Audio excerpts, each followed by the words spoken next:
right now on 5 on Your Side at 10. Tonight, the end of the mall era. The Chesterfield shopping site will be leveled. The next step for what's being called downtown Chesterfield. Cooler weather might be here to stay. The Weather First team is looking at the trend over the next 14 days. But first tonight, 3 teens killed when a car with 15-year-old boys inside crashes through a home. Our hearts go out to the families. We begin tonight with that heartbreaking single-car crash that killed 3 Ladue High School students. Thank you for joining us tonight. I'm Ann Allred. Mike Bush has the night off. The accident happened this morning in University City on Groby Road near Mulberry Lane. Our Robert Townsend is there tonight with the latest. Robert. And tonight, investigators still have not released the names of the students who died here. A fellow student set up this memorial for the 3 boys. The Ladue School District family is now mourning. I just wanted to do a little something. It was something 11th grader Joseph Baker never imagined he'd ever have to do. Place 3 stuffed animals and a blue tarp at this site where 3 of his classmates from Ladue Horton Watkins High School died. And I just wanted to put something up so then people can kind of come by and start putting things, as condolence for the people who, passed today. The Missouri State Highway Patrol says around 7 Wednesday morning, the 15-year-old boys traveled eastbound on Groby Avenue in a white Hyundai down a hill when the car failed to make a curve, went across a yard, and crashed into a vacant house. The 3 boys died at the scene. It's a horrific event, and it is a tragedy. A family member of one of the teens tells 5 on Your Side the 3 friends were 10th graders. The school district superintendent held back tears when he said supporting the boys' families, fellow students, teachers, and staff is now their top priority. Ladue Schools is here to support them in any way that we possibly can. I can't imagine losing a loved one, especially at that age. Investigators say the car belonged to the driver's mother. The driver was the only one wearing a seatbelt. The University City Police Department requested the Highway Patrol to come in and assist with the investigation. And then once we arrived on scene, they just went ahead and requested we just go ahead and take over the investigation. And we brought in our crash reconstruction team. So they started documenting the crash scene from here and backing it up the hill to where the vehicle ran off the roadway. And then they've got the abilities to dig deeper into the investigations. And investigators tell us right now they are still looking for any possible surveillance video, hoping it will help them piece together the deadly crash. Live in U City, Robert Townsend, 5 on Your Side. About 90 minutes ago, first responders wrapped up a town hall to talk about the challenges and crimes they're facing in West St. Louis County neighborhoods. 5 on Your Side's Laura Barczewski was there. She joins us live from Baldwin with their top public safety concerns. Laura. And 3 of the biggest issues they're fighting are vehicle break-ins, stolen cars, and drug overdoses. They say they want people to be aware of how they're dealing with them so that people can be part of the solution.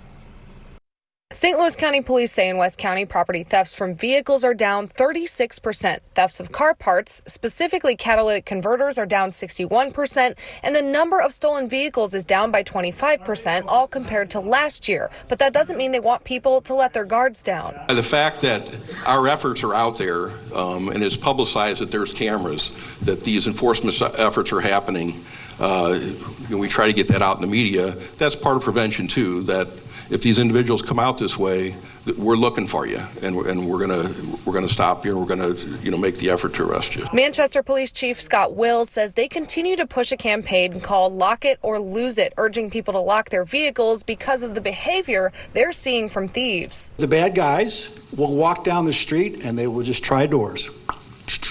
And every time it's a locked door, they go down to the next car and they just keep trying car doors until they can get into one. Chief Will says if you see someone trying to take your vehicle or your neighbors, don't try to take matters into your own hands. We have seen a lot of videos where someone's breaking into a car while his partner is covering the house. Now, that's very rare out here. I don't want to scare everybody, but my point here is that if you see somebody doing something like that, please called 911. Police say in addition to thefts, they're also dealing with an increased number of fentanyl deaths and overdoses and have to go beyond talking about it in schools. We talk to people that have these type of disorders. We're saying, hey, we know you may have a problem with another substance, but drug cartels and distributors are mixing fentanyl in these drugs, and it also has the potential to kill you as well.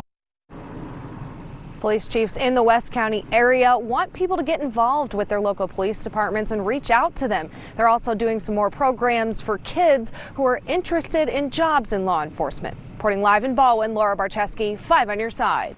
Tonight, we're hearing from officials at St. Mary's Southside Catholic High School about security upgrades at football games. The school was forced to suspend last Friday night's football game against Hazelwood East due to fights involving students from other schools. Police say the group moved across the street where a 14-year-old boy fired a shot from a stolen gun. Starting next week, attendance will be limited to students from St. Mary's and the visiting school only. Athletes must register their family and friends as well.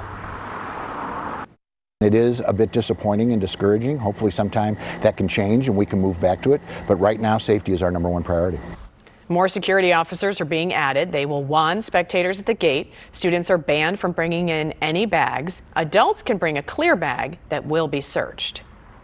Plans to breathe new life into the defunct Chesterfield Mall are getting the green light. The City Council just approved a zoning change, which will make room for demolition and a major revamp.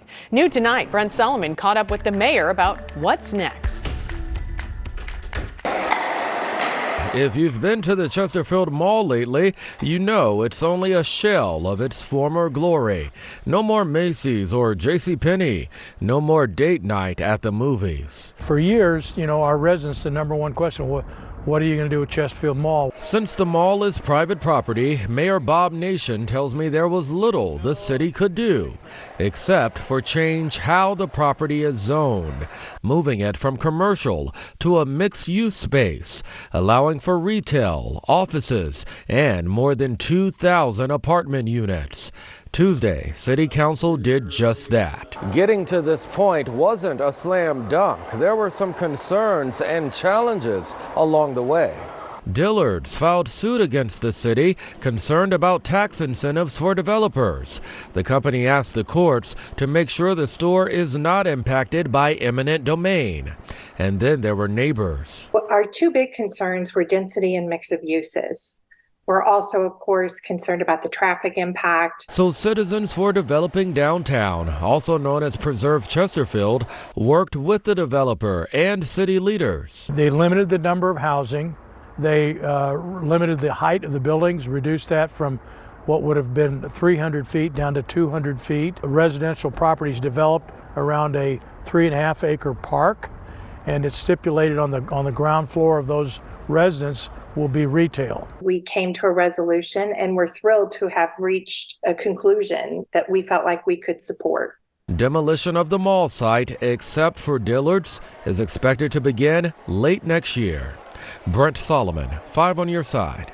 The next step for the developer is to submit site plans for each side of the property for the City Council to approve. Another legal battle over abortion rights in Missouri is playing out in a St. Louis courtroom. A hearing was held today. Jackson County Prosecutor Jean Peters Baker is suing the state. She's concerned about how prosecutors are supposed to interpret Missouri's restrictive abortion law. But the state believes Baker doesn't have a case, calling the lawsuit an attempt to slow down the legal process. You can't just sue because you don't like the abortion laws that are on the books. You have to have an actual injury. You have to be asserting somebody's rights. I'm really confident in our ability to actually win this lawsuit in the end. I'd like for us to be able to speed this up. No trial date has been set. COVID cases continue to rise across the country and here at home. Tonight, the CDC reports hospitalizations are up nearly 16% since hitting an all-time low back in June.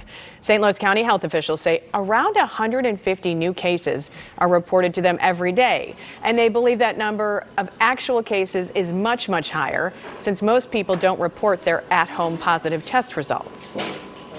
Tonight, our Verify team's looking into social media posts claiming the CDC said a new COVID subvariant is more contagious in vaccinated people compared to those who haven't received a shot. Here's Ariane Till.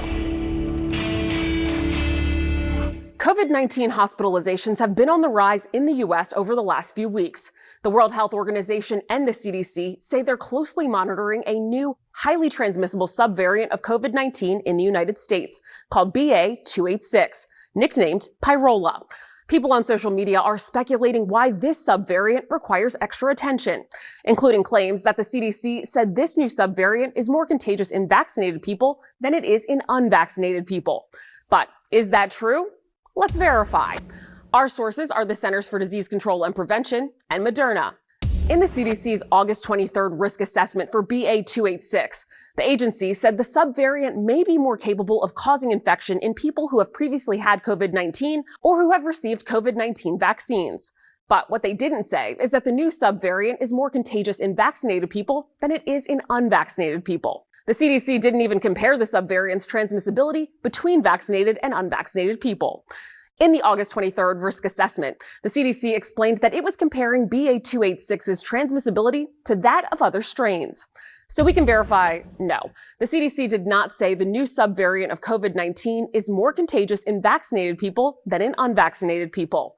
An updated CDC assessment from August 30th said they believe the updated vaccine will likely be effective at reducing severe disease and hospitalization. And Moderna announced that clinical trial data show its new COVID-19 vaccine, which is pending FDA approval, is effective at protecting against BA.286. With your Verify, I'm Ariante Till. Tonight, sources close to the FDA say the agency will approve updated versions of the COVID booster as early as Friday. Once that happens, the CDC will issue recommendations on who should get it. What would you like for us to verify? Please send me an email. The email address, verify@ksdk.com. Home is where the heart is, but skyrocketing real estate prices are leaving many potential homeowners brokenhearted. The free program getting those trying to make ends meet back in the market. He had his bright side, man. He almost ran me off the road. A man calls 911 to report a wrong-way driver. The reason it was the wrong call for him. We're on a stretch of nice dry conditions, but beyond Saturday, I'm tracking some rainfall. I'll tell you when. A daring prison escape caught on camera. Officials in Pennsylvania released new video today showing how a convicted murderer busted out. Danilo Cavalcante is seen doing a crab walk up between two outdoor walls right here. The warden says once he made it onto the roof, he climbed through the razor wire. Tonight, the massive manhunt for him continues. Tomorrow marks 1 week since his escape. I'm on Highway 77 going north, and there is somebody that is on the wrong side of the road. New video tonight of a driver in Nebraska calling 911 to report a wrong-way driver, but turns out he was the one going the wrong way. An officer later pulled him over on suspicion of drinking and driving. Were you the one that called in? Yep. You were? Yeah, because I thought somebody was on the wrong side of the road, bro. But it turned out it was you. Yep, look at dumb. Oh my. The driver had a blood alcohol content over twice the legal limit. No one was hurt. The arrest happened back in March. Police recently released the video to illustrate the dangers of drunk driving. Developing tonight, the special counsel appointed to investigate Hunter Biden plans to seek a grand jury indictment on the president's son. A court filing today shows that could happen by the end of the month. Hunter Biden originally agreed to a plea deal with federal prosecutors on tax charges, but that fell apart at sentencing when the judge questioned a gun charge tacked onto the agreement. The younger Biden has since pleaded not guilty to all charges. Tonight, the judge in the Georgia election interference case is raising questions about timing. The district attorney wants to try former President Donald Trump and his alleged 18 co-conspirators all at once starting next month. During today's hearing, the judge said that's unrealistic. A final decision is expected by next Tuesday. All 19 defendants have pleaded not guilty. Senate Minority Leader Mitch McConnell took questions today for the first time since a second episode where he froze up while talking to reporters. The 81-year-old from Kentucky says he doesn't intend to step down, but fellow Republican Senator Josh Hawley of Missouri disagrees. I'm going to finish my term as leader, and I'm going to finish my Senate term. That 2024 is an awfully important election for Republicans. We should have taken back the Senate last year. We didn't. This is our shot to take it back, and I just hope we're going to be focused on that. Hawley voted against McConnell back in December. The demand for home mortgages is now at its lowest level in 27 years. Right now, the average interest rate for a common 30-year fixed-rate mortgage is above 7%. That's a full point higher than a year ago. There are no signs rates will come down anytime soon. Inflation, interest, and inventory all seem to be bad words for potential home buyers.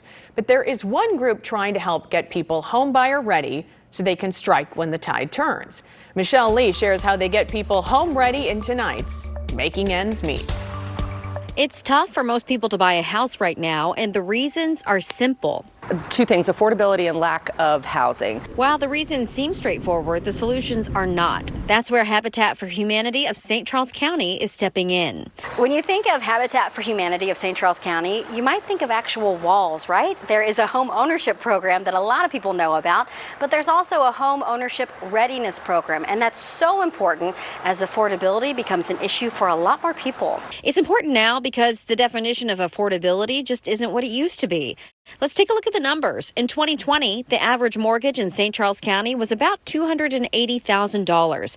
Median rent, $1,450. Now, undoubtedly, those numbers have gone up since then. And in order for something to be considered affordable, it needs to be less than 30% of your income. And that's hard math to get to these days. A lot of times we're seeing people whose, their credit is decent, but what they can afford without being house poor is maybe $200,000 or $250,000. That doesn't exist. It's just not in the market these days. That's the biggest issue right now. Sean is leading the program that teaches about getting loan approval, creates action plans, and gives coaching sessions. Okay, so how much does this program cost? Nothing. It's free. And we're excited about that. We don't want to have anybody incur additional costs. The whole point is to save money, to get ready. So why would we charge somebody for something like that? It's about making a path forward and building a good foundation. But home buyer readiness is open to anybody in the region who has a desire to be a homeowner at some point.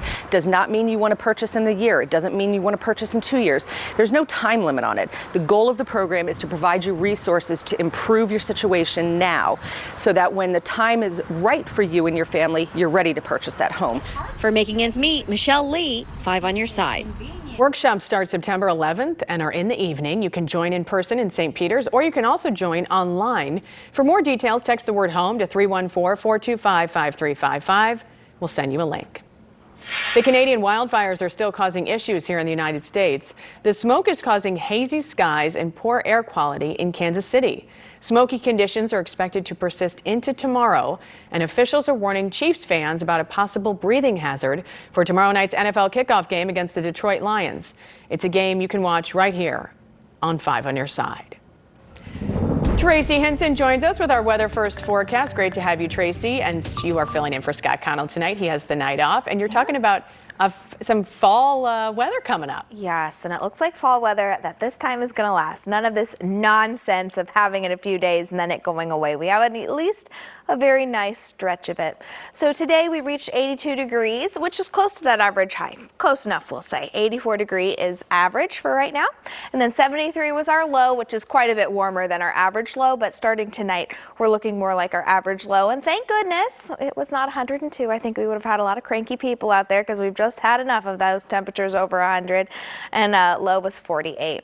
All right, so we saw that cloud cover push in. Now we're starting to see it clear out behind it, so that'll be kind of nice for us through the rest of the night. And it's a nice quiet night, unlike last night that was pretty busy.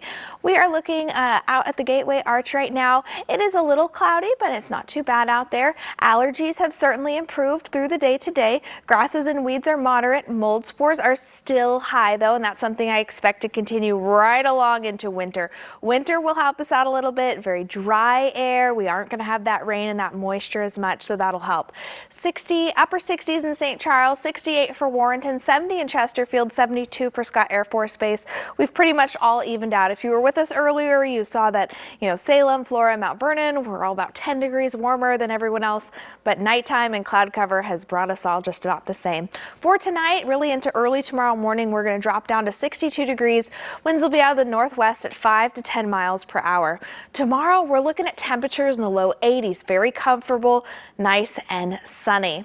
All right, your 10-day forecast for you, showing off those trends as we head into next week. Yes, even some 70s. So we're in the low to mid 80s, which is close to average this time of year. And then we start a trend here where we drop into the mid to upper 70s. As you can see, we only have a slim chances for showers, sort of like what we had this week, but less in the way of storms. So we have storms typically when it's hot. They really help power off those storms. We're not going to have that next week as we only are into the upper 70s. And then we drop down for some very crisp nights here. This is in the city in the mid 50s.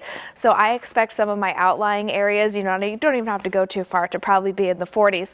So as you can see, that temperature trend all the way through September 19th here. The west part of the state mostly will be warmer than average, and then we're cooler than average, not by much, but by a couple of degrees. You know what? I think everyone will enjoy the break from the heat. It sounds fabulous. Tracy, thank you. Here's Frank with what's coming up. And we have a sportscast for you tonight. The unstoppable Cardinals, the irrepressible Hale Irwin, and the altruistic Bradley Carnell. Stick around, please.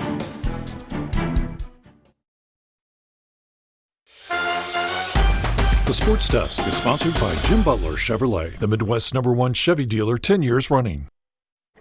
There wasn't a person on the planet who felt good about the Cardinals going to Atlanta to play the Braves. Not Ali Marmol or his wife, not Bill DeWitt or his kids.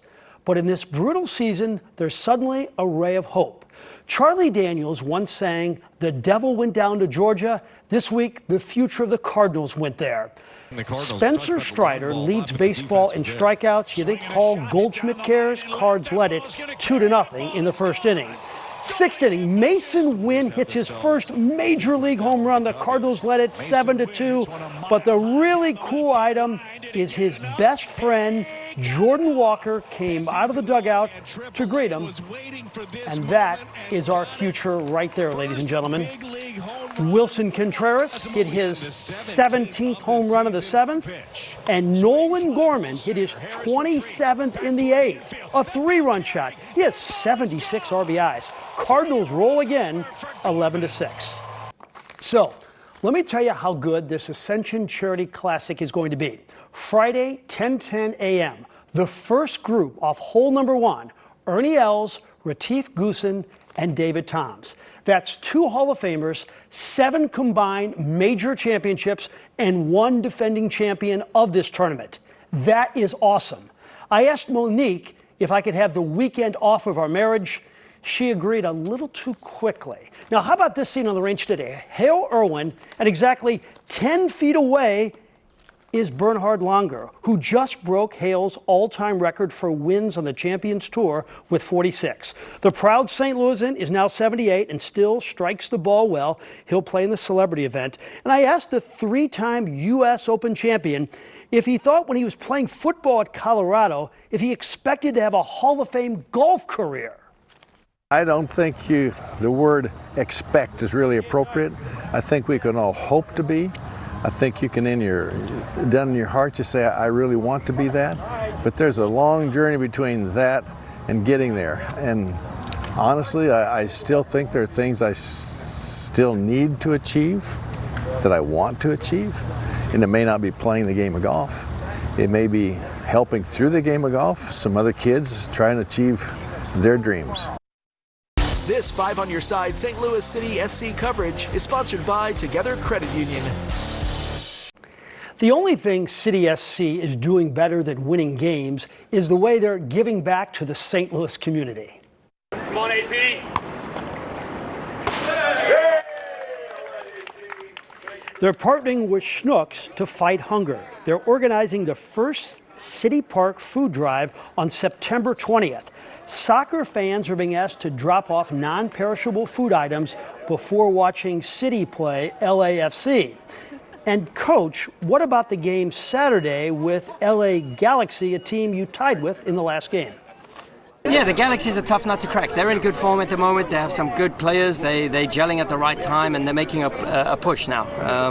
So, if you track the last 10 games, they're 1 point behind us. I think we have 19 points in the last 10 games. They have 18. So it's two good teams coming across each other. And at this point of the season, there's no easy games anymore. Everyone's making a push in some form or fashion.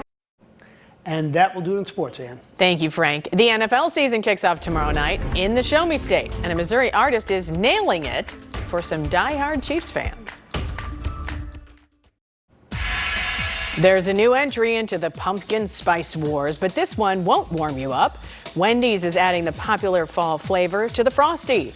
The seasonal frozen treat will go on sale next Tuesday for a limited time.